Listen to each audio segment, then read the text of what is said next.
All right, welcome back, guys. We're going to do something a little different this week. Um, well, so Beard of Doom, the YouTube channel, he's a good guy. He's a little bit goofy, he's a little out there, but that's okay. He sent me a box full of knives. Some are super cool, like this one. Some are less cool, but they're all pretty cool. They're all kind of big, beefy, overbuilt. There's a couple of small ones, but for the most part, he is into bigger, beefier, overbuilt knives. He also has to put a lanyard on every knife that he owns with a bead. And this has a very crazy titanium anodized bead with a spinner in it, with bearings and all of that. It's cool. Not sure the lanyard's for me, and we'll talk about that. But a lot of times what I do when I get a set of knives in is I mix it up. So I do like person A today, person B tomorrow, person C the next day, and kind of rotate through. What I'm going to do this time is you're just going to see all of Bearded Doom's knives over the next several days. I'm just going to bust them all out back to back to back. And I think what that's going to show is it's going to kind of show what his collection style is, because I think that might be interesting to just see a bunch back to back and get an understanding for the types of knives that a person collects. All right, so let's dive into this one. I think there was 9 knives that he sent in total. So stay tuned over the next 8 or 9 days, because I think 2 of them were in the same time. We'll get to them. There's a bunch of knives. This is the Maxace Hephaestus. I can't pronounce it. Hephaestus. You'll see it in the description and the title of the video down below. All right. It's a big boy. It's a big guy. It's an overbuilt knife for sure. But it's one of the ones that really kind of appealed to me. There's a District 9 also coming, Catastrophe, that is also equally overbuilt and awesome. Those are the 2 that really stood out in the box for me that I would maybe want or like. So let's talk about the specs. It's 5 5/8 closed, 9.5 inches overall. You have a very nice flipper tab. The blade stops can easily be used as a thumb stud. It's maybe a little awkward because you got to kind of get into it, but the flipper tab works fantastic. I mean, this thing flips like nobody's business. It's a big, heavy blade, so it's got some inertia and get some momentum going. And man, be careful. 4.08 inch blade and cutting edge. But even with a blade that big, and it is rather thick at 0.233, behind the edge is only 0.016. So it is very slicey down here at the edge. A little bit of a recurve, which I love. I almost wish the recurve was a slightly more pronounced, because you can't, sometimes you just wouldn't even pick it up depending on how you're looking at it. And I love a recurve. And there are a lot of advantages to recurves. So this one is M390. Overall thickness is 0.775 minus the clip. And it weighs in total with the bead at 11.7 ounces. Without the bead, it's roughly 11 ounces if I hold the bead up off of the scale. So you're about a half, 3/4 of an ounce for the bead and the lanyard. I'm not a lanyard guy. I have carried this for a few days. Bearded Doom said, go ahead and carry and use anything in the box. All right, cool. Am I going to go abuse stuff? No, I'm not. Am I going to actually carry it out of the house? Yes, I will. So this has Damascus inlays. They made some other ones that were just titanium inlays or just milled titanium. So there was several different options available when these were made. These are now out of stock, discontinued,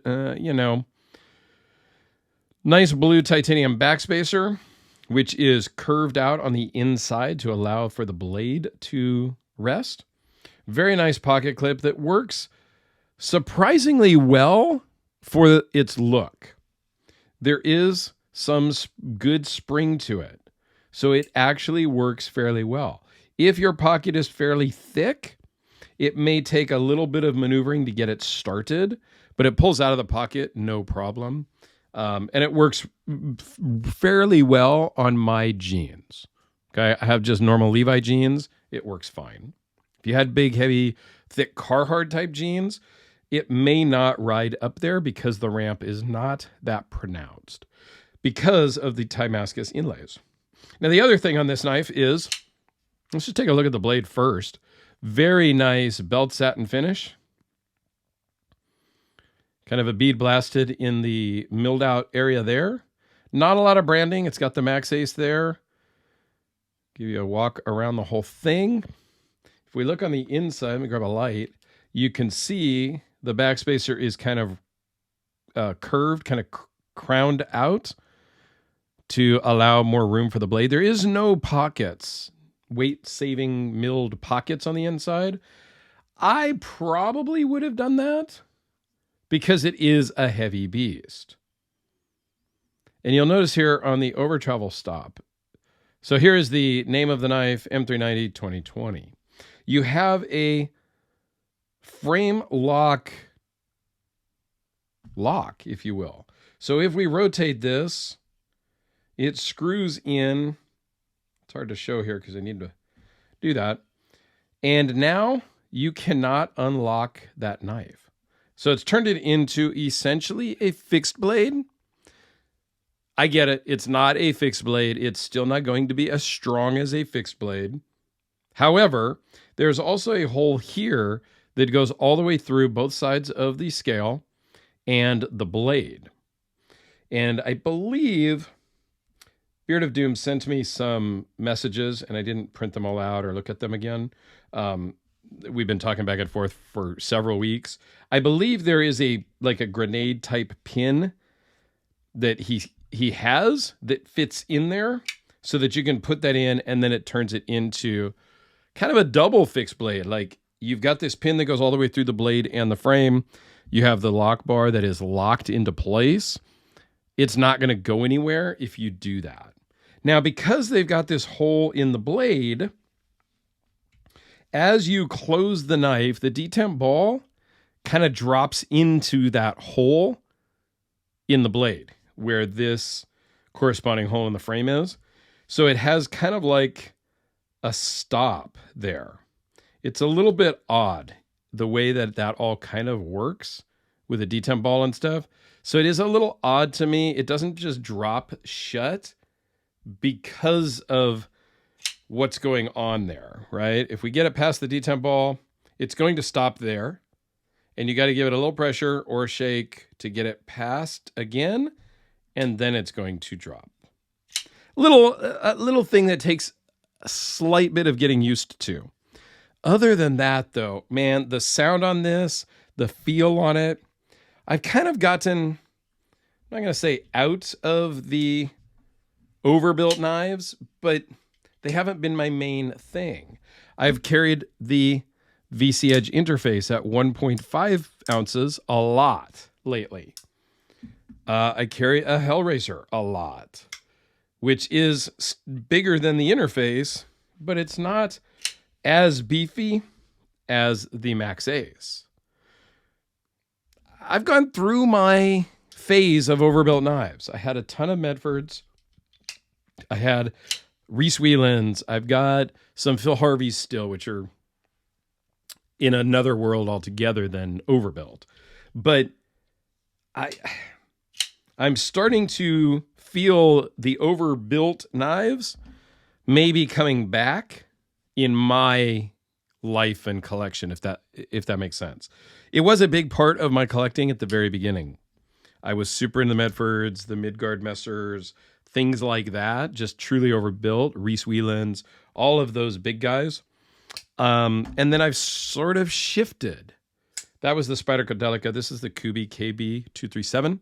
I've kind of shifted now to just normal average size knives. I just, just my preference now, like the production Hellraiser. But having 8 or so overbuilt knives here in the channel right now does bring back some nostalgia of the overbuilt knives. This is the North Arms Skaha. Super nice, lightweight carbon fiber knife from Canada with a crazy drop shot action. So let me know down below what you think about overbuilt knives in general. If you have a Maxace, what you think of it. I will put a link to the Beard of Doom's YouTube channel down below. Please go check him out. Stop by, tell him I sent you, so it makes him shipping all of his knives to me worthwhile. I would appreciate that. And I will put a link up here in the corner for his channel as well as my overbuilt playlist over here, so you can go check out all the overbuilt knives that I have done in the past. Have a great day, guys.